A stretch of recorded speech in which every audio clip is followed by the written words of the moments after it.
মা কালী, মা দুর্গা আর শাহজালাল আর শাহপরাণ, যাদেরই মানুষ আল্লাহ বাদ দিয়ে ইবাদত করছে, আর ঈসা আলাইহিস সালাতু ওয়াস সালাম আর মারিয়াম আলাইহিস সালাতু ওয়াস সালাম আর যাদেরই ইবাদত করছে, তারা কেউ এখন আপনাকে দেখাতে পারবে না যে আমি আকাশকে আদেশ দিলাম আকাশ বৃষ্টি বর্ষণ করবে, আমি জমিনকে আদেশ দিলাম জমিন ফসল উৎপাদন করবে, জান্নাত দেখালাম জান্নাতে ঢুকে যাও, জাহান্নাম দেখালাম জাহান্নামে ঢুকে যাও, মৃতকে জীবিত করে দিলাম।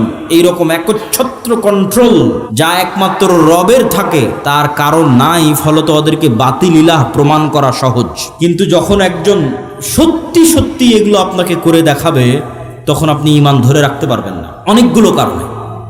এক নাম্বার কারণ, যারা ধরেন আগে থেকেই শক্তিশালী কোনো কিছু দেখলেই আরে বাবা এই তো অনেক বড় উলিয়া উলিয়া কবিরাজ, অনেক কিছু করতে পারে, দেখলেই যাদের অন্তরে ভয় ঢুকে যায়, মনে হয় না এর কাছে মনে হয় কোনো ক্ষমতা আছে, এরা তো এমনি দাজ্জালের পূজা করবে। যারা যুগ যুগ মূর্তির পূজা করেছে, মাজারের পূজা করেছে, এদের বাধা হবে না। ওরা দাজ্জালের ক্ষমতা পাওয়ার দেখে মনে করবে অনেক বড় উলিয়া আল্লাহ চলে এসেছে, অনেক বড় কারামতে আউলিয়া চলে এসেছে, অতএব এখন আর ইবাদত করো, এখন আর পূজা করলে সমস্যা নেই। তো একদল তো এমনি পদভ্রষ্ট হয়ে যাবে। আরেক দল মানুষ থাকে যারা মোটামুটি আল্লাহর উপর ঈমান রাখে, কিন্তু ইস্তেকামা, ঈমানের উপর ইস্তেকামার জন্য সবর লাগে।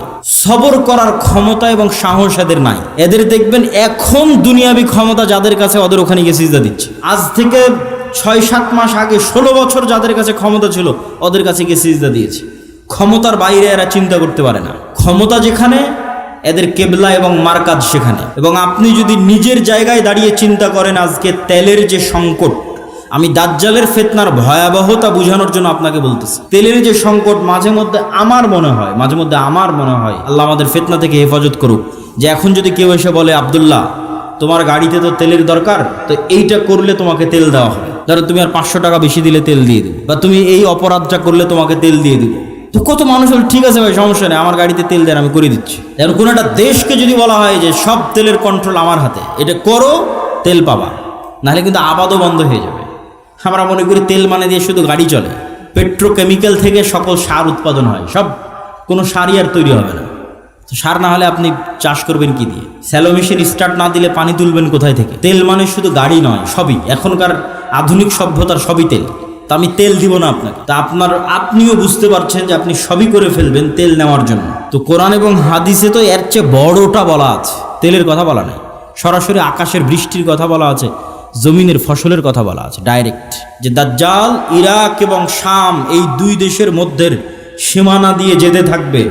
কোন এক নগরীর মানুষের কাছে এসে বলবে এই তোমরা আমার উপর ঈমান আনছো, তারা বলবে জি জাহাপনা, জি প্রভু আপনার উপর ঈমান আনলাম। ওদের জন্য দাজ্জাল টাকা পয়সা ধন দৌলত রুজি রুটির এত বড় ব্যবস্থা উন্মোচন করে দিবে যে মৌমাছির ঝাঁক যেভাবে মধুর পিছনে ছুটে, ধন সম্পদ টাকা পয়সা ওই শহরের মানুষের পিছনে ওইভাবে ছুটবে। এবার অতিক্রম হতে হতে আরেক শহরে আসবে, সেই শহরের মানুষকে বলবে আমার উপর ঈমান আনয়ন করছো, তারা বলবে না আমরা রব্বুল আলামিনের উপর ঈমান রাখি।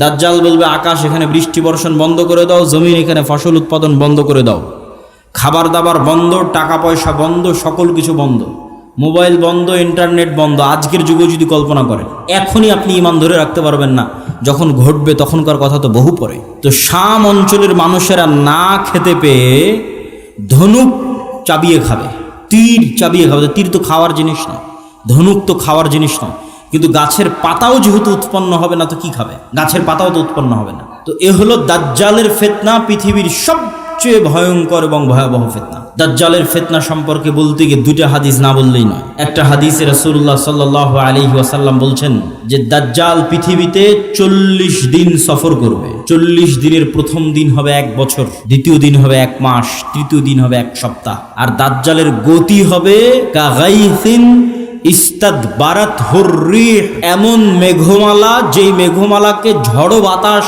উড়িয়ে নিয়ে যাচ্ছে। এই যে কয়দিন পরে কাল বৈশাখী ঝড় হবে, আকাশে তাকিয়ে দেখবেন ঝড়ের সময় মেঘ কত দ্রুত চলে। তো ঝড়ের বাতাসে যে মেঘ খুব দ্রুত চলে, এরকম দ্রুত গতি হবে দাজ্জালের। তো আল্লাহর নবী মেঘের সাথে তুলনা দিয়েছেন। এখন যন্ত্র দিয়ে মেঘের মতো আকাশে উঠবে না দাজ্জাল নিজেই আকাশে উঠবে, আল্লাহু আলাম, আল্লাহ সুবহানাহু ওয়া তাআলা ভালো জানেন। কিন্তু দাজ্জালের আগমনে পৃথিবীতে এত ব্যাপক বৈপ্লবিক পরিবর্তন হবে যে পৃথিবীর দিন 1 বছরের সমান হয়ে যাবে। এটা হঠাৎ করে আল্লাহর আদেশে কোনো কারণ ছাড়াই আল্লাহ বলবেন দিন এখন তুমি 1 বছরের সমান হও, এরকম নয়। আল্লাহ লাতিফ, প্রত্যেকটা জিনিস ঘটনা পরম্পরায় হয়, মানুষ দেখবে এটা স্বাভাবিক। তথা এই ভূমণ্ডল, নভমণ্ডল, সৌরজগতে এমন বৈপ্লবিক কোনো পরিবর্তন হবে, অথবা এই পৃথিবীতে এমন বৈপ্লবিক কোনো পরিবর্তন হবে, অথবা সূর্য এবং চন্দ্রের বর্তমান ঘূর্ণায়মান পরিপ্রক্রিয়ায় এমন বড় বৈপ্লবিক পরিবর্তন হবে যেটা স্বাভাবিক হতে সময় লাগবে। একদিন হবে 1 বছর, তারপরের একদিন হবে 1 মাস, তারপরের একদিন হবে 1 সপ্তাহ, তারপরে স্বাভাবিক।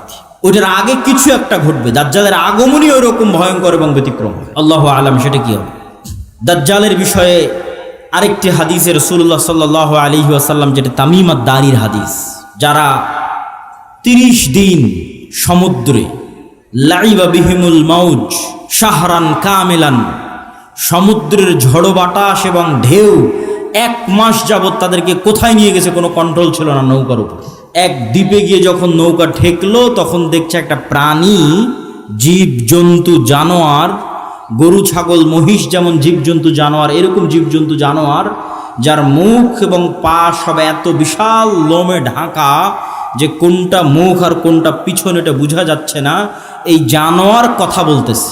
তো মানুষ তো কোনোদিন দেখেনি, মানুষ ছাড়া আর পৃথিবীর কোনো জীবজন্তু জানোয়ারকে কথা বলতে। তো আরবের ওই মানুষেরা এই জানোয়ারকে কথা বলতে দেখে মনে করেছে এটা জিন, শয়তান, কিন্তু জীবজন্তু জানোয়ার। ও বলছে আনাল জাসসাস, আমি গোয়েন্দা, একটা মানুষ তোমাদের সাথে সাক্ষাতের অপেক্ষা করছে, এদিকে যাও। তো তামিম আদ-দারি বলছে আমরা যখন ওই মানুষের কাছে গেলাম, বিশাল দেহের মানুষ, এত বিশাল দেহের মানুষ আগে কোনোদিন কখনো দেখিনি। তো দাজ্জালের বিশাল দেহের হওয়াটা কি ব্যতিক্রম কিছু? ব্যতিক্রম কিছু নয়। আমরা এখন 5 ফিট 5 ইঞ্চি 6 ফুট হয়ে গেছি, কিন্তু আদি পিতা আদম আলাইহিসসালাতু ওয়াসসালাম তো আর 5 ফিট ছিলেন না। আদম আলাইহিসসালাতু ওয়াসসালাম ছিলেন 60 দেরা, 60 হাত, 60 গজ, 40 মিটার, প্রায় 10 তলা 15 তলার সমান উঁচু। তাহলে এখন যদি আদম আলাইহিসসালাতু ওয়াসসালাম আমার সামনে উপস্থিত হয়, তাহলে আমি তো আশ্চর্য হয়ে যাবো, কারণ এই বিশাল দেহের মানুষ তো আমি কোনোদিন দেখিনি। তাহলে দাজ্জাল বিশাল দেহের হবে, এটা ব্যতিক্রম নয়, কেননা দাজ্জাল তো আদমেরই সন্তান, মিন উলদে আদম, আদমের সন্তান। তো তার হাত, তার হাঁটু এবং তার কাঁধ এমন শক্ত করে বাঁধা আছে। আমরা তাকে জিজ্ঞেস করলাম তুমি কে? সে বলে আমার পরিচয় তোমরা জানবেই, তোমরা বলো তোমরা কারা। তা আমরা আমাদের পুরো ঘটনা বললাম। এবার দাজ্জাল 4টা প্রশ্ন করেছে। নাখাল বাইসান, আইনে জোগার, বহাইরা তাবারিয়া, নাবিয়ুল উম্মিয়িন, Buhayrat Tabariya, sea of Galilee, lake of Tiberias, নাখলে বাইসান, বাইত শিয়ান, আর আইনে জোগার, স্প্রিং অফ জোয়ার। আর নবিউল উম্মিয়িন, পড়ালেখা জানে না, লিখতে জানে না, পড়তে জানে না, এমন নবী। আমাদের নবী মুহাম্মদ সাল্লাল্লাহু আলাইহি ওয়াসাল্লাম লিখতেও জানতেন না, পড়তেও জানতেন না। উনি দেখে যে পড়বেন এটা জানতেন না, কোরআন মুখস্থ করেছিলেন। প্রিয় উপস্থিতি, তো দাজ্জাল তাদেরকে এই যে 4টে জিজ্ঞেস করলো, 4টে জিজ্ঞাসার প্রথম 3টে জিজ্ঞাসার সাথে পানি কানেক্টেড আছে, পানি এবং চাষ কানেক্টেড আছে। সি অফ গ্যালিলি, পানির উৎস, বহাইরা তাবারিয়া, ইসরায়েলের সীমানার মধ্যে। এখন এটা ইসরায়েলের সীমানার মধ্যে। বাইবেলের প্রফেসি অনুযায়ী তথা বাইবেলের বর্ণনা অনুযায়ী ঈসা আলাইহিস সালাতু ওয়াস সালাম যত মুজিজা দেখাতেন সব এই সাগরের আশেপাশে, এই লেক, এই হ্রদ, এই খালের আশেপাশে। তো দাজ্জাল বলছে একদিন এখানে পানি থাকবে না। এখন পানি দাজ্জাল আসার আগেই শেষ হবে সেটা ঠিক না, আসলে না, দাজ্জাল আসার শেষ হবে না। কেন আরাক হাদিসে বলতেছে ইয়াজুজ মাজুজ যখন বের হবে তখন ওরা বহাইরা তাবারিয়ার পানি খেয়ে শেষ করে দিবে, খেয়ে শেষ করে দিয়ে অন্যদিকে আগাবে পানি শেষ করার জন্য। তাহলে পানি যদি দাজ্জাল আসার আগেই শেষ হয়, তাহলে ইয়াজুজ মাজুজ আবার কোথায় পানি পাবে? এটাও তো একটা প্রশ্ন। কিন্তু দাজ্জাল বলছে এখানে একদিন পানি থাকবে না। তার মানে কি ইয়াজুজ মাজুজ এসে শেষ করবে ওটার ভবিষ্যৎবাণী, না দাজ্জাল আসার আগেই শেষ হবে? মানে অনেকেই দেখি এখন খুঁজে যে বহাইরা তাবারিয়াতে পানি শেষ হচ্ছে কিনা, সেটার জন্য বলতেছি যে পানি যে দাজ্জাল আসার আগেই শেষ হবে এটা মনে করাটা একদম 100% ঠিক এটা বলা যাবে না। কেন আরাক হাদিসে কি বলা হচ্ছে? ইয়াজুজ মাজুজ এসে বহাইরা তাবারিয়ার পানি খেয়ে নেবে। তো বলে এখানে একদিন পানি থাকবে না। 2 নম্বর কি? নাখাল বাইসান, বাইসানের খেজুর বাগান, এটাও ইসরায়েলের একটা বড় শহর, বাইত শিয়ান। বলে এখানে কি মানুষ খেজুর চাষ করে? তো বলে করে। তো বলে এখানে একদিন পানিও থাকবে না, খেজুর চাষের ব্যবস্থাও থাকবে না। তার বলে আইনে জোগার, স্প্রিং অফ জোয়ার, এটার বর্ণনাও বাইবেলে আছে। আগের যেমন বহাইরা তাবারিয়ার বর্ণনাও বাইবেলে আছে, এই আইনে জোগার, স্প্রিং অফ জোয়ার, এটার বর্ণনাও বাইবেলে আছে। কি হিসেবে আছে?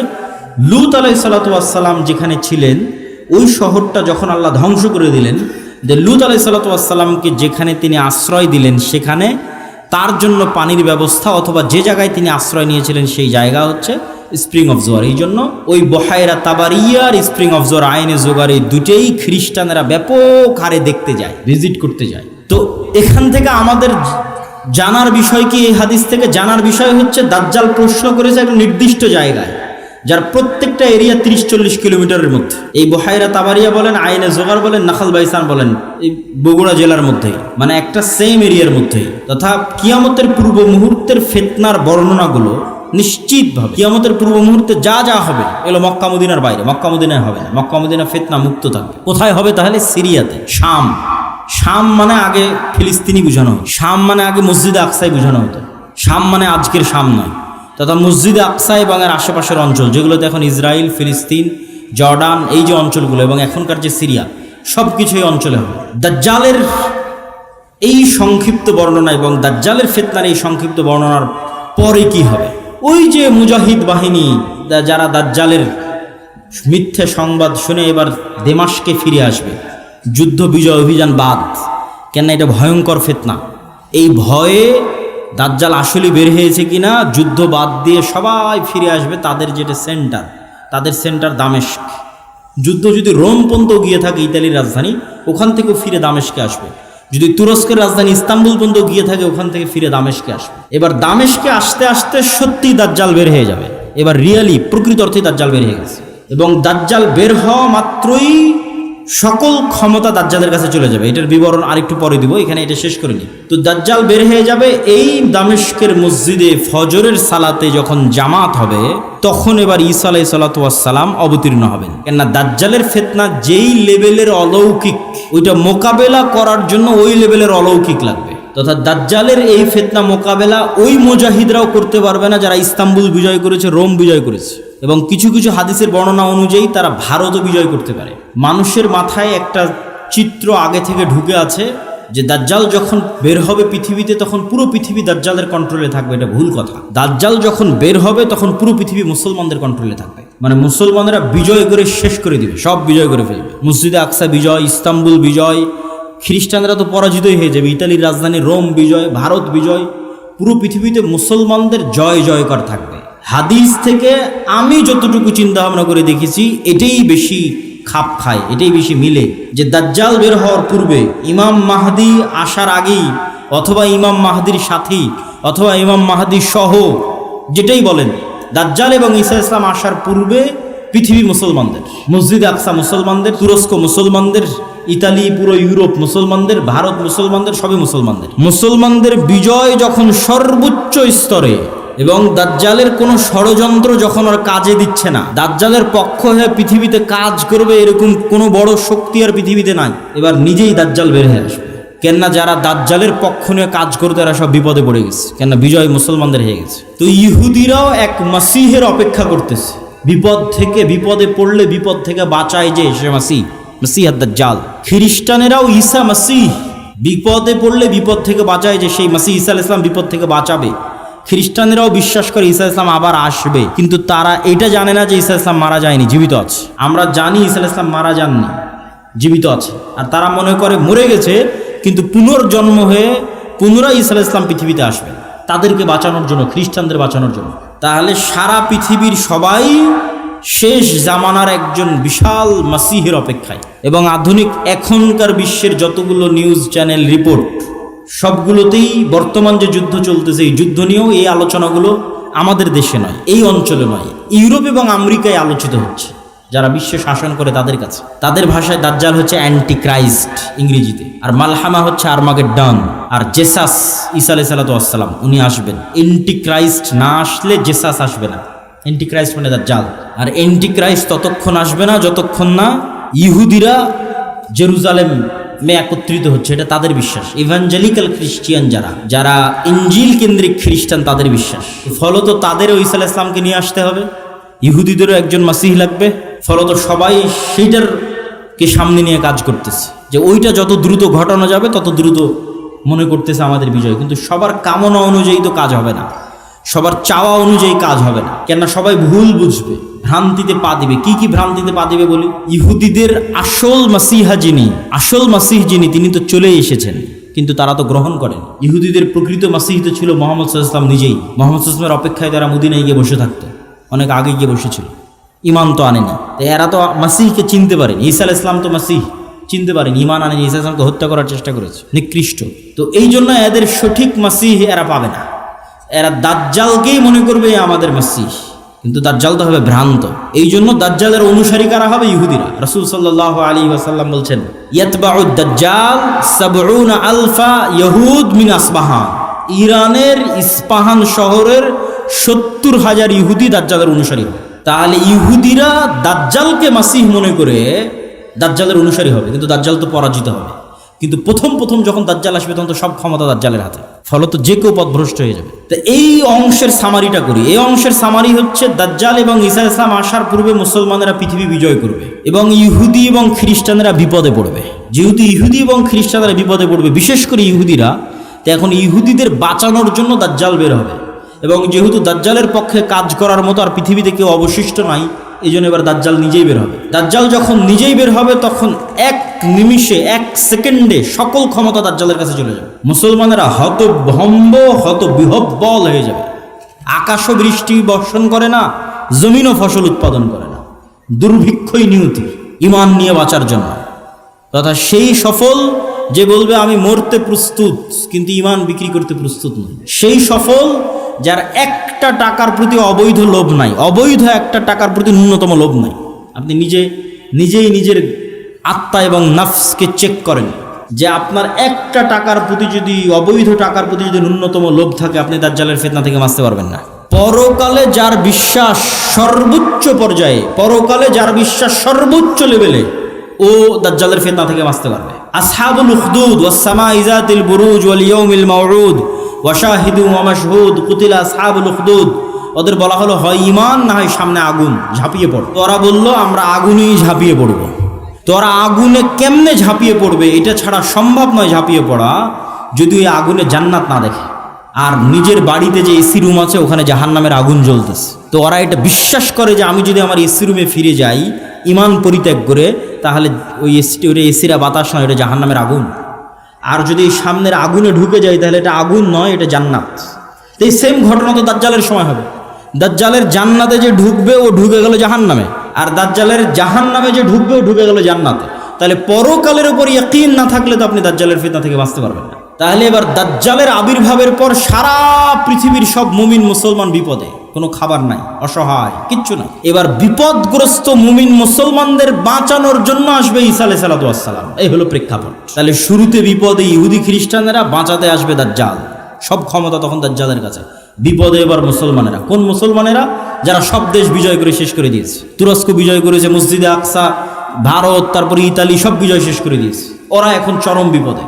এবার ওদেরকে বাঁচানোর জন্য আসবে ঈসা আলাইহিস সালাম। ঈসা আলাইহিস সালামও এমন অলৌকিক ক্ষমতা নিয়ে আসবেন যে তার নিঃশ্বাস যতদূর পর্যন্ত যাবে, নিঃশ্বাসে কাফের মারা যাবে। আল্লাহু আকবার, আল্লাহু আকবার।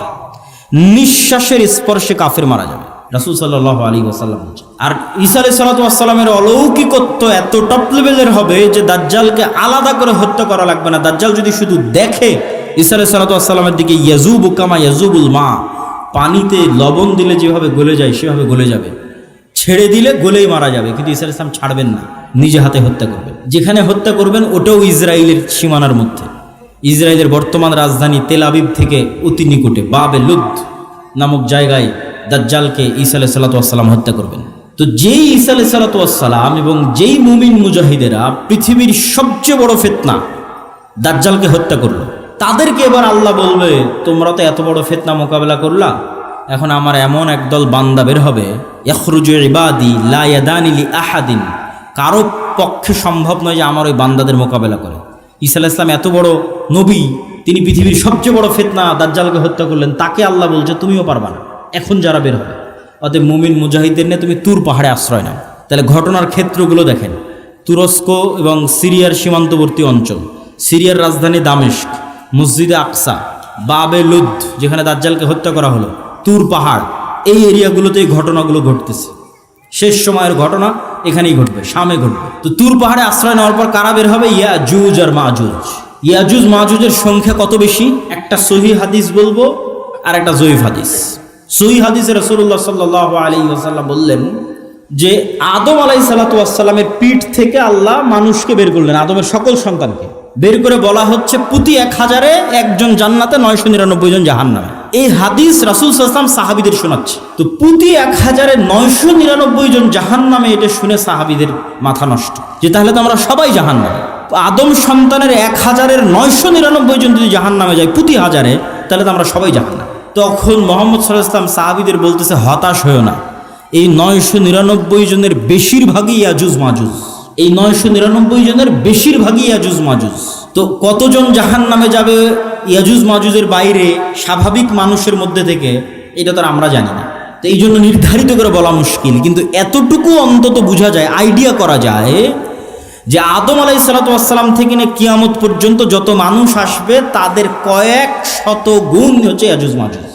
এই হাদিস থেকে অন্তত এতটুকু বোঝা যায় যে আদম থেকে নিয়ে কিয়ামত পর্যন্ত যত মানুষ আমরা হব, এত মানুষের কয়েক শতগুণ হচ্ছে ইয়াজুজ মাজুজ। আর জয়ীফ হাদিসটা কি? জয়ীফ হাদিসটা হচ্ছে যে ইয়াজুজ মাজুজের এক প্রজন্ম তার জীবদ্দশায় 1000 প্রজন্মকে দেখে। বুঝেন, আমরা মানুষ জীবদ্দশায় সর্বোচ্চ 2টা প্রজন্ম দেখি অথবা 3টা প্রজন্ম। আমি, আমার বাপ, আমার দাদা তার ছেলেকে দেখেছে, তার ছেলে আব্দুল্লাহকে দেখেছে, তাহলে 2 প্রজন্ম দেখেছে, দেখতেই দুনিয়া থেকে শেষ।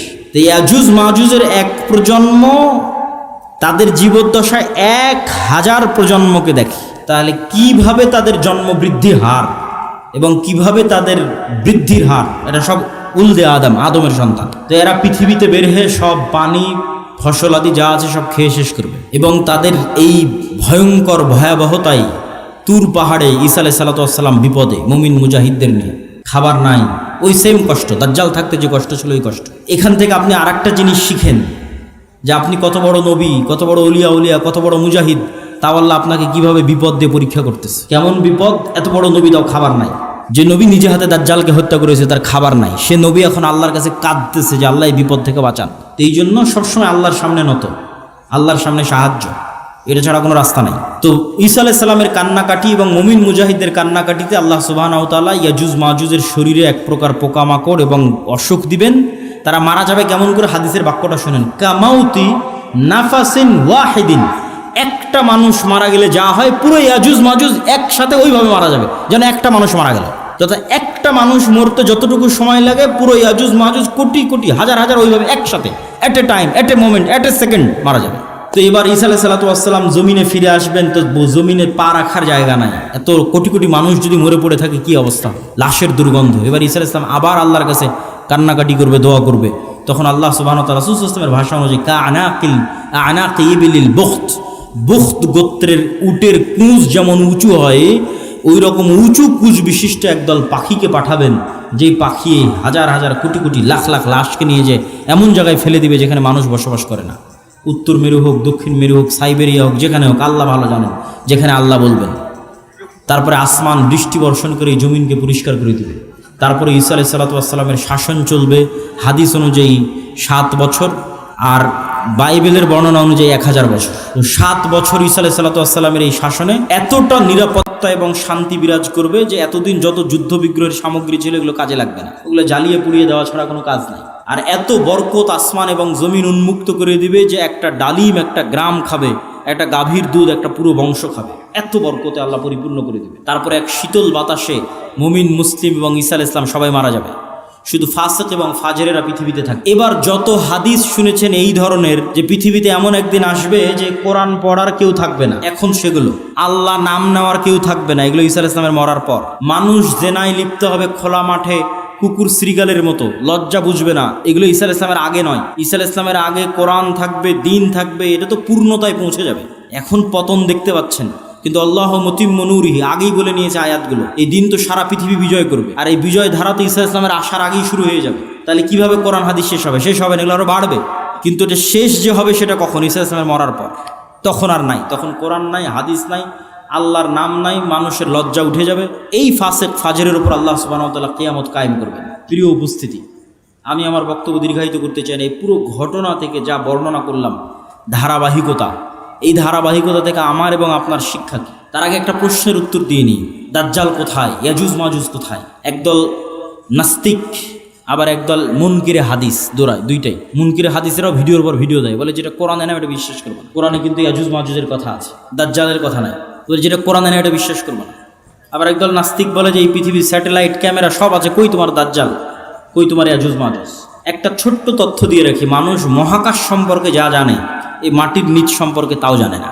এটা আমি কয়েকদিন আগে পড়াশোনা করতে গিয়ে দেখলাম যে মানুষ সারাদিন মহাকাশ নিয়ে গবেষণা করছে, চাঁদে যাবে, মঙ্গলে যাবে, কিন্তু মাটির নিচে মাত্র 12 কিলোমিটার পর্যন্ত মানুষ জানে, তারপরে আর জানে না। তাহলে এই পুরো পৃথিবী কত বড়, আপনি এখান থেকে 12 কিলোমিটার মাপেন কত দূর হয় গাবতলী বাজার থেকে, তো মাটির নিচে মাত্র 12 কিলোমিটার পর্যন্ত আপনি জানেন, তার নিচে আর কেউ জানে না। পৃথিবীর বর্তমান কোনো বিজ্ঞানী নাই, কোনো বিজ্ঞান নেই, কেন ওই 12 কিলোমিটার পরে গবেষণা করার সক্ষমতাই নাই, কোনো যন্ত্র মেশিন পাঠানোর সক্ষমতাই নাই। তাহলে মাটির নিচের মাত্র 12 কিলোমিটার পর্যন্ত আপনি জ্ঞান রাখেন। আকাশে চন্দ্রে চলে গেছেন, গ্রহ মঙ্গল গ্রহে চলে গেছেন, সেটা ভিন্ন বিষয়, কিন্তু নিজের পায়ের নিচে এটাই জানেন না। এই যে বিশ্বের এই উন্নত বিজ্ঞানের সর্বোচ্চ শিখরে পৌঁছে মানুষ জানে না যে এই মাটির নিচে কি আছে। তাহলে কেমনে মানুষ দাবি করবে দাজ্জাল কোথায়, ইয়াজুজ মাজুজ কোথায়? এই দাবি করাই তো ভুয়া, পাগলামি।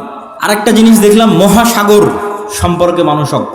মহাকাশ সম্পর্কে ঠিক আছে অনেক জানতেছে, মহাসাগরে এমন অনেক জায়গা আছে যে জায়গাগুলোতে মানুষ পৌঁছতেই পারে না, যে জায়গাগুলোর উপর দিয়ে বিমানও উড়ে যেতে পারে না, যে জায়গাগুলোতে কোনো জাহাজও অতিক্রম করে না, অসংখ্য জায়গা আছে। তো সাগর এবং সাগরের নিচে কি আছে, মাটি এবং মাটির নিচে কি আছে, এটা সম্পর্কে আজকের বিশ্ব সবচেয়ে অজ্ঞ, অন্তত মহাকাশের তুলনায়। তো ইন্নাল্লাহা আলা কুল্লি শাইইন কাদির, আল্লাহ সকল কিছুর উপর ক্ষমতাবান। আর কোনোটাই যদি না হয় তো অন্তত একটা উত্তর তো দেওয়াই যায়, যেটা আল্লাহ সুবহানাহু ওয়া তাআলা কোরআন মাজিদে বলছেন যে আল্লাহ 7 আসমান এবং 7 জমিন সৃষ্টি করেছে, আর 7 জমিনে আল্লাহর আদেশ অবতীর্ণ হয়, কোরআনের আয়াত। 7 জমিন আল্লাহর। আর সবচেয়ে আরো একটা ভয়ঙ্কর বিষয় যে আল্লাহর আসমান বানাতে যত সময় লেগেছে জমিন বানাতেও তত সময় লেগেছে। 7 আসমান বানাতে যা টাইম 7 জমিন বানাতেও তাই টাইম।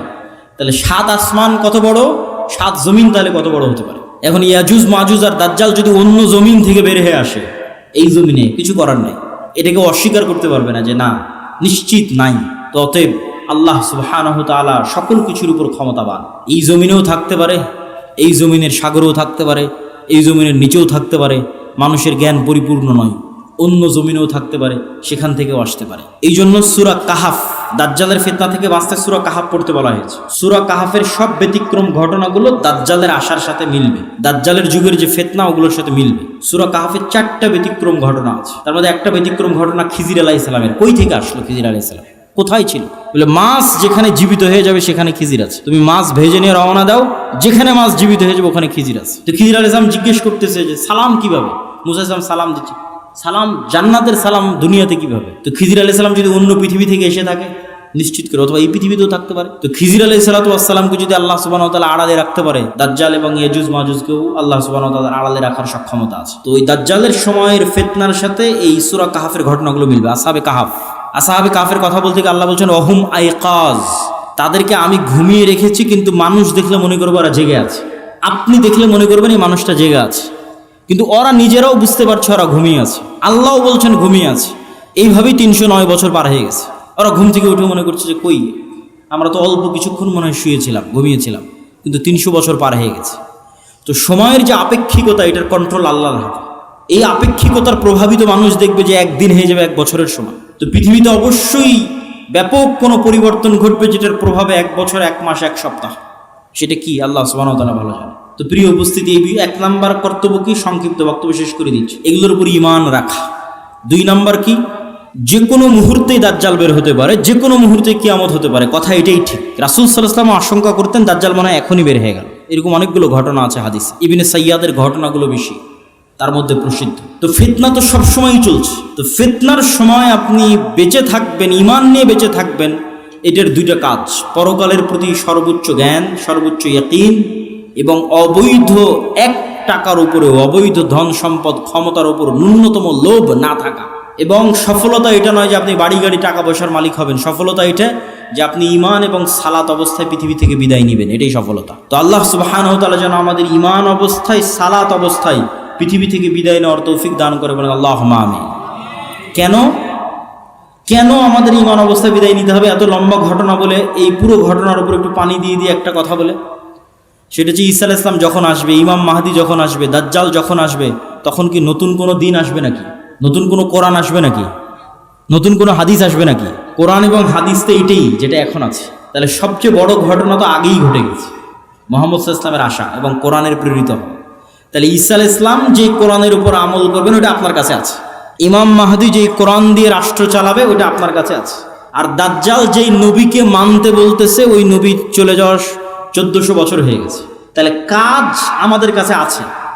হ্যাঁ, ইমাম মাহদী যেই দিন আসবে সেই দিন আমি সব কিছু করবো, জি না, এটাতে প্রোডাক্টিভিটি নষ্ট হয়। এই জন্য আগেই বলেছি দাজ্জাল আসার আগেই মুসলমানরা বিজয় করবে। এই জন্য প্রোডাক্টিভিটি বন্ধ করা যাবে না, কেন আসল কাজ তো আমাদের কাছে আছেই। নতুন করে তো আর কিছু আসবে না। ঈসা আলাইহিস সালাম তো নতুন কোরআন আনবেন না, এই কোরআন তো আমার কাছে আছে। ইমাম মাহদী তো আর নতুন হাদিস নিয়ে আসবে না, হাদিস তো এটাই, তো ওটা তো আমাদের কাছে আছে। তাহলে কাজ তো আমাদের কাছে আছে। আরও একটা কি মাথায় নিয়ে উঠে যাবেন, মানুষের মৃত্যু কিয়ামত, কিয়ামত আমার মরে যাওয়াই আমার কিয়ামত। কেন আমি তো পরকালের জগতে ঢুকে গেছি, কবর বারজাখ, আমার মৃত্যুর মাধ্যমে আমি পরকালের জগতে ঢুকে গেলাম। তাহলে আমার কিয়ামত তো আগেই হয়ে গেল, দাজ্জাল আসার আগেই কিয়ামত হয়ে গেল আমার। তাহলে আমার মৃত্যু যেহেতু আমার দোরগড়ায়, তাহলে দাজ্জাল কখন আসলো, মাহদী কখন আসলো, সেটার প্রতি ধর্তব্য না করে ওই যুগেও যেই কোরআনের উপর আমল হবে, যেই কোরআন দিয়ে বাঁচা যাবে, সেই কোরআন আমার কাছে আছে। তাহলে এখন আপনার কাজ কি? আপনার নিজের মৃত্যুর প্রস্তুতি নেওয়া, আর আপনার সামনে যে কোরআন আছে, যেটা সবচেয়ে বড় ঘটনা, দাজ্জালের চেয়েও বড় ঘটনা, মাহদী ঈসার চেয়েও বড় ঘটনা, কোরআনের প্রেরিত হওয়া, এইটার উপর আমল করা, পড়া, হাদিস পড়া এবং আমল করা।